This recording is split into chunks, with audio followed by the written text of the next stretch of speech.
ইনি কি একই ব্যক্তি কিনা যিনি 2 দিন আগে এই সংবিধানের পক্ষে গদগদ হয়ে এত সুন্দর কথা বললেন? তাহলে আবার আমার মন্ত্রীকে দিতে হবে। মাননীয় স্পিকার, আমার লার্নেড ফ্রেন্ড যেটা লিখে নিয়ে এসেছিলেন মনে হয় শেষ হয়ে গেছে সেটা, সে কারণে আমি ভাবছিলাম আরো 5 মিনিট উনি বললে আমার পক্ষেই চলে যেত। মাননীয় স্পিকার, উনি একটা কথা বলেছেন, একটা বইয়ের থেকে পড়েছেন, রাষ্ট্রের 3টি অঙ্গ, কেউ সার্বভৌম নয়। এটা উনার স্টেটমেন্ট, উনার আজকের বক্তব্যের অংশ। এক্স্যাক্টলি আমার সংবিধান, আমার রাষ্ট্র, আমার সংসদ যে কোনো আইন পাশ করতে পারে। সে আইনের, সেই সংবিধান সংশোধনের গার্ডিয়ান হলেন সুপ্রিম কোর্ট। সুপ্রিম কোর্ট সেটাকে বলতে পারে এটা আল্ট্রা ভাইরাস না ইন্ট্রা ভাইরাস। সেখানে আবার আমাদের সংবিধান এবং সুপ্রিম কোর্টের জাজমেন্ট, যে মাজদার হোসেন মামলার কথা বলছেন, মাজদার হোসেন মামলাতেই বলা হচ্ছে Supreme Court can not dictate this parliament to pass any law. Supreme Court বলতে পারে এটা ভালো, এটা খারাপ। সুপ্রিম কোর্ট বলতে পারে না পার্লামেন্ট তুমি এই আইন পাশ করো।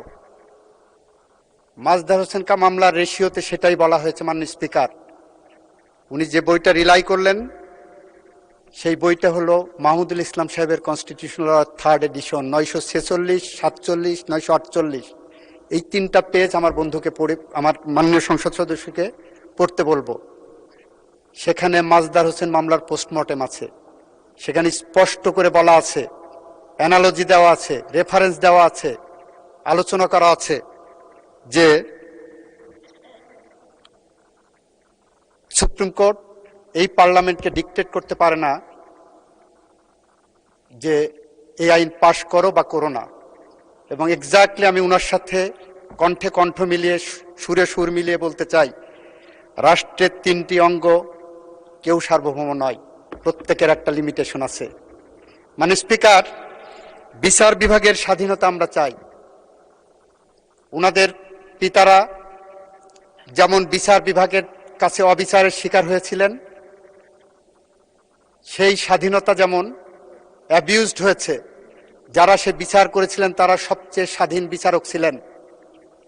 বাংলাদেশ সুপ্রিম কোর্ট পৃথিবীর মধ্যে one of the best courts, যেটা কনস্টিটিউশনালি জাজদের সবকিছু প্রোটেক্টেড, চাকরি protected, transfer posting protected, discipline protected Supreme Court.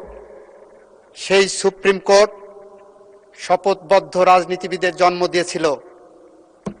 সেই সুপ্রিম কোর্টের বিচারপতিরা বিচারের নামে ট্রাইব্যুনালে বসে উনার পূর্বপুরুষ, উনার পিতাদেরকে ফাঁসি দিয়েছিলেন। সেই সুপ্রিম কোর্ট বাংলাদেশের অবিসংবাদিত নেত্রী, বাংলাদেশের গণতন্ত্রের অতন্দ্র প্রহরী, বাংলাদেশের হৃৎপিণ্ড বেগম খালেদা জিয়াকে 5 বছর থেকে 10 বছর জেল দিয়েছিলেন। সেই সুপ্রিম কোর্ট এতটাই স্বাধীন যে সেই সুপ্রিম কোর্টের সে সমস্ত জাজদের বিচার আমরা করি নাই। মাননীয় স্পিকার, এই বাংলাদেশে মোমবাতি জেলে বিচার করা হয়েছে বিরোধী দলের রাজনৈতিক নেতাকর্মীদেরকে যাতে সাজা দেওয়া হয় রাতের বেলায়। ডকেট নিয়ে যে একদিনে 10টা, 12টা, 15টা সাক্ষীর এক্সামিনেশন নিয়েছেন রাত 12টা পর্যন্ত।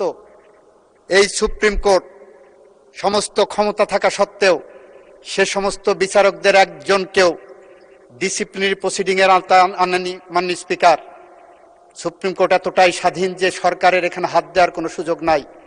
মাননীয় স্পিকার, মাননীয় সংসদ সদস্য প্রশ্ন তুলেছেন, এই আইনের পক্ষে অবস্থান নেওয়ার জন্য কয়েকজন জজের বিরুদ্ধে শোকজ নোটিশ ইস্যু করা হয়েছে। হয় আমার মাননীয় বন্ধুরা শোকজ নোটিশটি পড়েননি, অথবা তারা মিসগাইডেড অ্যান্ড মিসইনফর্মড হয়েছেন। মানে স্পিকার, জাজেস কোড অফ কন্ডাক্টে আছে কোন বিচারক থাকা অবস্থায় কোচিং সেন্টারের সাথে সম্পৃক্ত হতে পারবে না। বিচারকরা কেউ কোচিং সেন্টারে ক্লাস নেওয়ার জন্য অ্যাডভার্টাইজমেন্ট দিচ্ছেন, সেই বিষয়টি আমরা নোটিশে এসেছে। আমরা তাদেরকে নোটিশ দিয়েছি যে এরকম মিসকন্ডাক্ট তোমাদের দ্বারা হচ্ছে। কোন বিচারক ফেসবুকে কনস্টিটিউশনাল লয়ের এক্সপার্ট হচ্ছে। বাংলাদেশে গার্মেন্ট সেক্টর রপ্তানি বাণিজ্যে সবচেয়ে ভালো কাজ করে। আর একটা সেক্টর জন্ম হচ্ছে, সেটা হলো সংবিধান বিশেষজ্ঞ। মাননীয় স্পিকার, পৃথিবীর যে কোনো দেশে বাংলাদেশ থেকে সংবিধান বিশেষজ্ঞ এখানে রপ্তানি করা যাবে। আমার সুপ্রিম কোর্টে যারা ক্রিমিনাল ল প্র্যাকটিস করছেন, যারা সিভিল ল প্র্যাকটিস করছেন, তারা সংবিধানের এক একজন বিশেষজ্ঞ হয়ে গেছেন। মাননীয় স্পিকার, আমরা চেয়ে চেয়ে দেখছি। মাননীয় স্পিকার, আমাদের দেশের প্রখ্যাত জুরিস্ট ব্যারিস্টার রফিকুল হক একদিন এক বক্তৃতায় বলেছিলেন, সুপ্রিম কোর্ট কোন দিকে যাবে সেটা হাওয়া উনারা প্রেস ক্লাব থেকে বুঝবেন। প্রেস ক্লাবের থেকে যেদিকে বক্তব্য, যে লাইনে যাবে সুপ্রিম কোর্টের রায়টা সেদিকেই ধাবিত হবে। আমাদের সুপ্রিম কোর্টের সম্পর্কে উনি আরেকটা কথা বলে গিয়েছিলেন, যখন সুপ্রিম কোর্ট নিজের স্বার্থ রক্ষার জন্য প্রয়োজন হয়, তখন সুপ্রিম কোর্ট সেই রায় তার পক্ষে নিজের মতো করে দেন। তার জ্বলন্ত উদাহরণ হলো 8th অ্যামেন্ডমেন্ট জাজমেন্ট। 8th অ্যামেন্ডমেন্টের জাজমেন্ট 102-তে বাংলাদেশের সমস্ত জেলা থেকে, বিভাগীয় শহর থেকে সুপ্রিম কোর্টকে ঢাকাতে নিয়ে সেই ইউনিটারি ফর্মে রেখে অন্য কোথাও সুপ্রিম কোর্টের ব্রাঞ্চ করা যাবে না বলছেন। অথচ আর্টিকেল 101 যদি কেউ কনস্টিটিউশনে পড়ে, 100-এ আর্টিকেল 100-তে বলা আছে মাননীয় স্পিকার যে সার্কিট ব্রাঞ্চ করতে পারবেন। আর্টিকেল 100 অব দি কনস্টিটিউশনে বলা হচ্ছে সুপ্রিম কোর্টের সময় সময় ব্রাঞ্চ হবে বিভিন্ন জায়গায়, কিন্তু সুপ্রিম কোর্টের জজ সাহেবদের তো ওখানে যেতে ভালো লাগে না, কারণ ওনাদের কুমিল্লা যেতে হতো, রংপুর যেতে হতো, যশোর যেতে হতো। সেই কারণে আর্টিকেল 100 অব দি কনস্টিটিউশনকে এখানে দেখেন রিডান্ডেন্ট করা হয়েছে।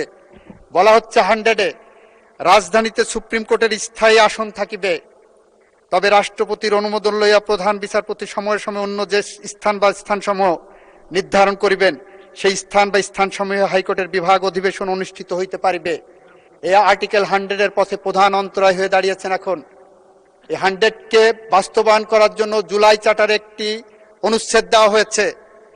সেই জুলাই চার্টার এবং আর্টিকেল 100-এর উপরে প্রধান অন্তরায় হয়ে দাঁড়িয়েছে এখন 8ম সংশোধনের রায়। মাননীয় স্পিকার, বিচার বিভাগের স্বাধীনতার যে ধারণা ওয়ার্ল্ড ওয়াইড, সেই ধারণাটা হলো একজন বিচারকের নিয়োগ কি হবে। এখানে যে স্বাধীনতার কথা বলা হচ্ছে সেটা হলো নিম্ন আদালতের স্বাধীনতা।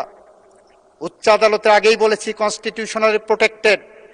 আগেই বলেছি উচ্চ আদালতের জাজদের চাকরি থেকে শুরু করে সবকিছু কনস্টিটিউশনালি প্রোটেক্টেড, এইটা নিয়ে কারো কোনো দ্বিমত নাই। এখন আসেন অধস্তন আদালতের কথা। মাননীয় স্পিকার, অধস্তন আদালতের একজন বিচারকের স্বাধীনতা নির্ভর করে কয়েকটি জিনিসের উপর, কয়েকটি উপাদান। তার প্রথম উপাদান হলো তার নিয়োগ প্রক্রিয়ার স্বচ্ছতা। দ্বিতীয় উপাদান হলো তার চাকরির নিশ্চয়তা। তৃতীয় উপাদান হলো তার ট্রান্সফার বদলির নিশ্চয়তা। চতুর্থ উপাদান হলো তার ডিসিপ্লিনারি অ্যাকশনে যাতে অবিচারের শিকার না হয় সেটা নিশ্চয়তা। মাননীয় স্পিকার, আমাদের দেশে একটি বিচার বিভাগীয় রিক্রুটমেন্ট কমিশন আছে, যার প্রধান হলেন আপিল বিভাগের একজন বিচারপতি। সেই নিয়োগ নিয়ে বাংলাদেশে এখন পর্যন্ত কোনো প্রশ্ন উত্থাপিত হয়নি, সেখানে সরকারের কোনো হাত নাই। আমাদের বর্তমান মাননীয় প্রধান বিচারপতি ছিলেন ওই বিচার কমিশনের প্রধান। উনি প্রমাণ করে এসেছেন রিক্রুটমেন্ট কতটা স্বচ্ছ হতে পারে, কতটা জবাবদিহিমূলক হতে পারে, কতটা মেধার রিক্রুটমেন্ট হতে পারে। আমাদের বর্তমান মাননীয় প্রধানমন্ত্রী সেটা প্রকাশ করে এসেছেন। মাননীয় স্পিকার, দ্বিতীয়ত হলো তার চাকরির নিশ্চয়তা, তার ট্রান্সফার বদলির নিশ্চয়তা। মাননীয় স্পিকার, আমি আইনমন্ত্রী হিসেবে বলছি, এখানে দাঁড়িয়ে বলছি সংসদে, আমার মাননীয় সংসদ সদস্যের অবগতি করার জন্য, ওনারা জানেন কিনা জানি না, আমার একজন সহকারী জজের ট্রান্সফার করার ক্ষমতাও নাই। মাননীয় স্পিকার,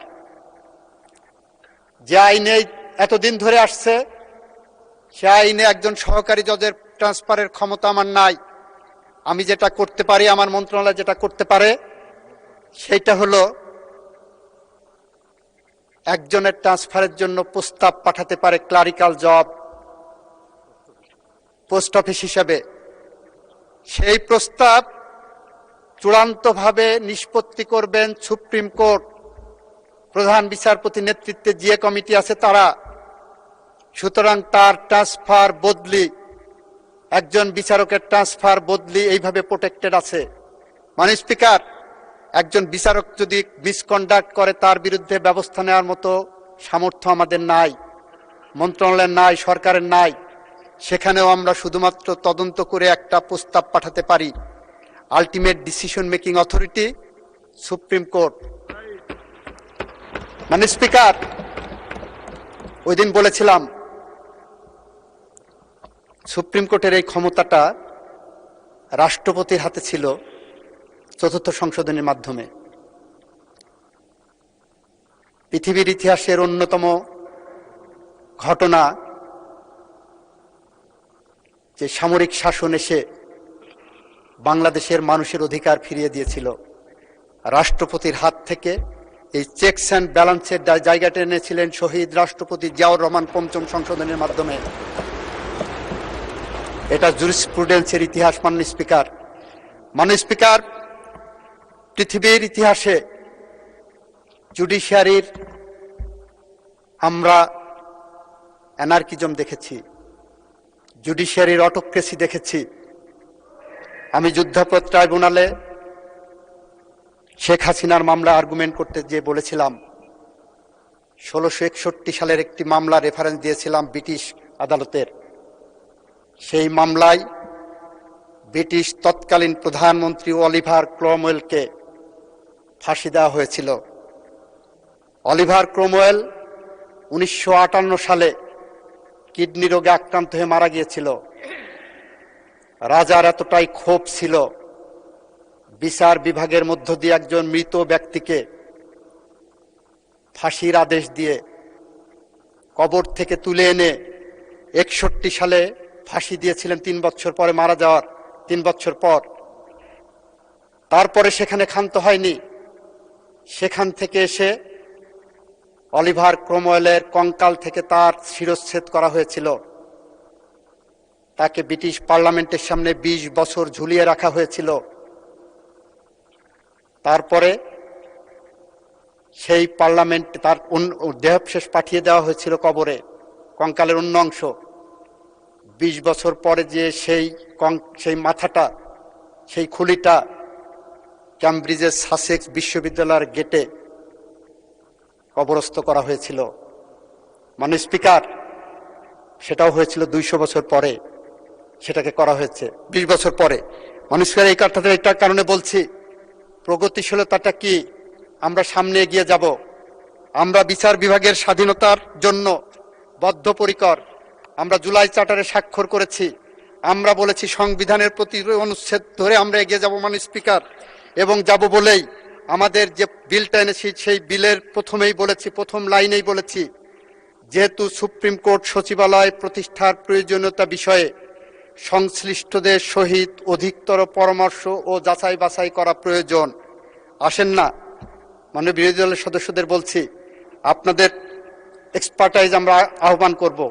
আপনাদের বাইরেও যারা আছে, আপনাদের যারা সিনিয়র আইনজীবী আছে, তাদের কাছে এক্সপার্টাইজ আমরা আহ্বান করব। আমরা বিচার বিভাগের সচিবালয়ের প্রতিষ্ঠার বিষয়ে আমরা আরো যাচাই বাছাই করে পরবর্তী আইন পাশ করব মাননীয় স্পিকার। আপাতত আমরা এই আইনটা পাশ করার জন্য ধন্যবাদ অনুরোধ করছি মাননীয় স্পিকার। মাননীয় সদস্যবৃন্দ, আমি বিষয়টি এখন ভোটে দিচ্ছি। তাহলে আবার আমার মন্ত্রীকে দিতে হবে। মন্ত্রী will be the last speaker. আচ্ছা বলেন, আপনি বলেন। ধন্যবাদ মাননীয় স্পিকার। আমি একটু অবাক হয়ে যাচ্ছিলাম আজকে মাননীয় আইনমন্ত্রীর বক্তব্য শুনে। সংবিধানের বিরুদ্ধে উনি যে সুন্দর সুন্দর আজকে কথা বলছেন, ইনি কি একই ব্যক্তি কিনা যিনি 2 দিন আগে এই সংবিধানের পক্ষে গদগদ হয়ে এত সুন্দর কথা বললেন? আজকে উনার কথার সূত্র ধরেই বলতে চাই, আসুন এ দেশের রাষ্ট্র ব্যবস্থায় সংবিধানে অনেক সমস্যা আছে, যেটার সমাধান সংশোধনের মাধ্যমে সম্ভব নয়। আসুন সকলে মিলে সংস্কার পরিষদ করে সংবিধানকে সংশোধন করে আমরা একটি নতুন বাংলাদেশের পক্ষে পথে এগিয়ে যাই। ধন্যবাদ স্পিকার, ধন্যবাদ মাননীয় সদস্য। মাননীয় সদস্য, এইভাবে পার্লামেন্টে পাল্টাপাল্টি বক্তব্য হয় না। আপনি বলেছেন, অনেক সময় দিয়েছি, মাননীয় মন্ত্রী জবাব দিয়েছেন, দ্যাট শুড বি এনাফ।